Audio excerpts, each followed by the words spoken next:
আমি তথাগত রায়কে দিয়ে শুরু করি। তথাগতদা, আপনি কি বলবেন এই প্রেক্ষিতে? আমাদের ইতিহাস বিকৃতির এই যে পরম্পরা, এটা আজ থেকে আরম্ভ হয়নি, বহুদিন থেকে চলছে এবং এর একটা পৃষ্ঠভূমি আছে, সেটা খুব সংক্ষেপে বলা দরকার। মোহনদাস গান্ধী, যাকে অনেকে মহাত্মা গান্ধী বলেন, আমি বলি না, এই মোহনদাস গান্ধীর একটা ফিক্সেশন ছিল যে হিন্দু মুসলিম ঐক্য হতে হবে, এবং এই হিন্দু মুসলিম ঐক্যের প্রথম কথা ছিল ওর মতে যে মুসলিম যেখানে থাকার সেখানে থাকবে, হিন্দুকে মেঁকতে হবে, মুসলিমদের তোয়াজ করবার জন্য যতদূর যেতে হয় যেতে হবে। এগুলোর মধ্যে একটা সূত্র বা একটা সুতো চলে গেছে আর কি, যে ওই গান্ধীকৃত, সেটা হলো যে মুসলমান কোনো অন্যায় করতে পারে না, মুসলমান কোনো অন্যায় করলে সেটা কখনো বলা চলবে না, মুসলমানের অন্যায় সবসময় চেপে যেতে হবে। এবং এই ব্যাপারটাতে আশ্চর্যভাবে গান্ধীকে সমর্থন করেছিল বামপন্থীরা, বিশেষ করে কমিউনিস্ট পার্টি। আরও আশ্চর্যের বিষয় যে কমিউনিস্ট পার্টিকে কিন্তু কখনো মুসলমানরা সমর্থন করেনি। আজকে মুসলমান প্রধান বাংলাদেশে কমিউনিস্ট পার্টি বা কোনো বামপন্থী পার্টির কোনো জায়গাই নেই, কিন্তু কমিউনিস্ট পার্টিরা ক্রমাগত তৈলমর্দন করে চলেছে।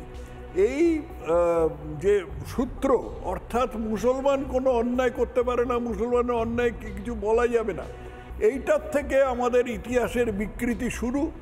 এবং সেই জন্য এই বিকৃতির সূত্র ধরেই আজকে যে ঘটনাগুলো ঘটছে, সেটার এটা অনুধাবন করা যেতে পারে, সেটার শুরুটা, সূত্রপাতটা অনুধাবন করা যেতে পারে। 1946 সালটা অদ্ভুত রকমভাবে আমাদের সিলেবাস থেকে বাদ হয়ে গেছে তথাগতবাবু।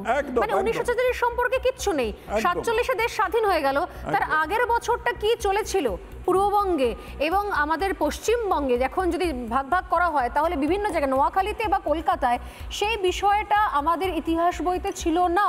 1946 সাল সযত্নে বাদ দিয়ে দেওয়া হয়েছিল। নতুন প্রজন্ম তাহলে জানবে কোত্থেকে? আমি সিলেবাসে রাখলাম না, আমি কোথাও রাখলাম, তাদেরকে পড়ালাম না, ক্লাসে রাখলাম না, পাঠ্যপুস্তকে রাখলাম না, তাদেরকে হয় আলাদা করে বই পড়ে গল্প বই পড়তে হবে।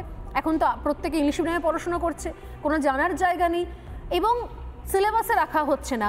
এখন যখন সিলেবাস চেঞ্জ করার কথা বলা হচ্ছে দিল্লি থেকে, বা যে সিলেবাস এনসিইআরটির যে সিলেবাস চেঞ্জের কথা বলা হচ্ছে, তখন বলা হচ্ছে যে মুঘল আমলকে কেন ছোট করে দেখানো হচ্ছে। মানে আমরা কি তাহলে সিনেমার যে যোধা আকবর, ঋত্বিক রোশন, সেইটা দেখে দেখে পরবর্তী প্রজন্মকে শেখাবো? 1946 সালে যে সমস্ত নক্কারজনক ঘটনা ঘটেছিল এবং যেগুলো ঘটিয়েছিল মুসলমানরা, স্বাভাবিকভাবেই যে নীতিটার কথা আমি বলেছি, সেই নীতি অনুসরণ করে এইসব ঘটনাগুলো বাদ দেওয়া হয়েছে।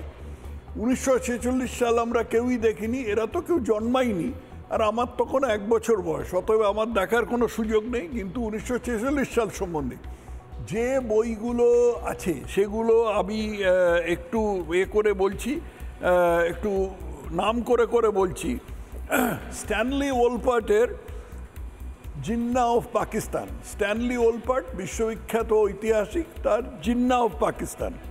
দ্বিতীয় হলো লাপিয়ার এবং কলিন্সের ফ্রিডম অ্যাট মিডনাইট। যদিও এটা ঠিক স্ট্যানলি ওলপার্টের লেখাটা একটা বিজ্ঞজনের লেখা, এই লাপিয়ারের বইটা এটা সাধারণ মানুষের পড়বার জন্য আর কি, কিন্তু তার মধ্যে মিথ্যা কিছু নেই, অন্তত কেউ বলেনি যে তার মধ্যে মিথ্যা আছে।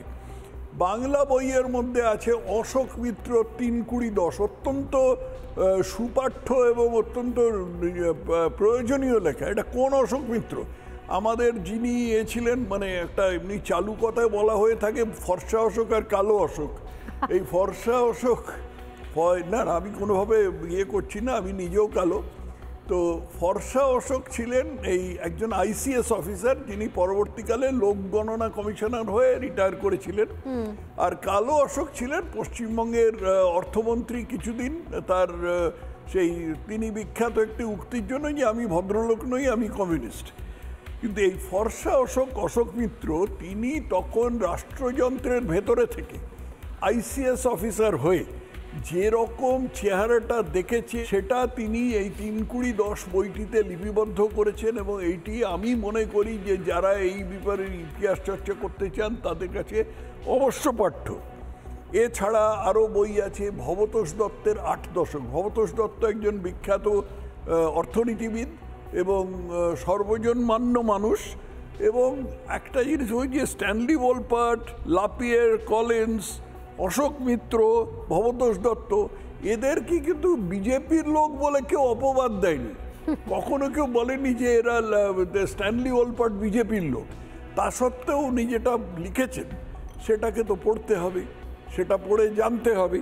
নোয়াখালীর ব্যাপারে যে সমস্ত বই আছে, যেমন নির্মল কুমার বসুর লেখা 46-এর ডায়েরি, তারপরে দীনেশ সিংহর লেখা নোয়াখালীর মাটি ও মানুষ, অশোকা গুপ্তর লেখা নোয়াখালীর দুর্যোগের দিনে, এই বইগুলোতে নোয়াখালীর ঘটনা প্রচুর পুঙ্খানুপুঙ্খভাবে বিবরণ দেয়া আছে।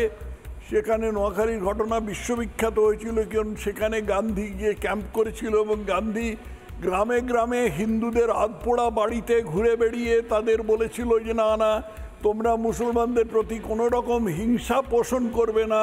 যদিও তোমার মেয়ে ধর্ষিতা হয়েছে, যদিও তোমার স্ত্রীর কোনো খোঁজ নেই, তাকে কে উঠিয়ে নিয়ে গেছে, যদিও তোমাকে জোর করে ধর্মান্তরকরণ করা হয়েছে, তবু তুমি মুসলমানদের প্রতি কোনো হিংসা পোষণ করবে না, মুসলমানদের সম্বন্ধে কিছু বলতে পারবে না। আজ পর্যন্ত পৃথিবীতে এই ধরনের ঘটনা লুকোবার আর কোনো ইতিহাস আমরা জানি কি? তুর্কিতে এইরকম ভাবে খ্রিস্টান আর্মেনিয়ানদের গণহত্যা করা হয়েছিল। এগুলো সব লিপিবদ্ধ হয়েছে, এগুলো সবাই জানে এবং এগুলো নিয়ে সবাই চর্চা করে। শুধু ভারতে মুসলমানদের এই অপকীর্তিগুলোর, এই কুকীর্তিগুলোর, এই পাইকারি হাতে হিন্দু হত্যার কথা কেন বলা যাবে না আজ পর্যন্ত আমার বোধগম্য হয়নি, যদি না ভোটের লোভ একমাত্র কারণ হয়।